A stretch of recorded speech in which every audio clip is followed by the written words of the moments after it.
Welcome to జై Hind academy. ఈరోజు ముఖ్యమైన జీకే టాపిక్. భారతదేశంలో వివిధ కవులను పండితులను పెంచి పోషించిన ముఖ్యమైన రాజులలో చూద్దాం. Kings patronize to poets. First navaratnas of Gupta. Gupta సామ్రాజ్యంలో చంద్రగుప్త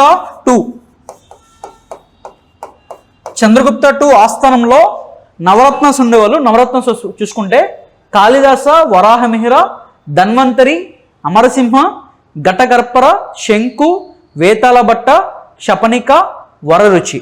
ఓకే, తర్వాత చూస్తే మనకి శ్రీకృష్ణదేవరాయలకు సంబంధించి అష్టదిగ్గజాలు. ఓకే, అష్టదిగ్గజాలలో ముఖ్యమైనవి చూసుకుంటే Allasani Peddana, Nandi Timmana, Madayagari Mallana, Dhurjati, Ayyalaraju Ramabhadrudu, Pingali Surana, Ramarajabhushanudu, Tenali Ramakrishnudu. Next pancharatnas of Lakshmanasena. Okay, Govardhana, Sharana, Jayadeva, Umapatidhara, Dhoyi. Okay, వీళ్ళకి సంబంధించి చాలా ఇంపార్టెంట్ టాపిక్స్ ఇవి.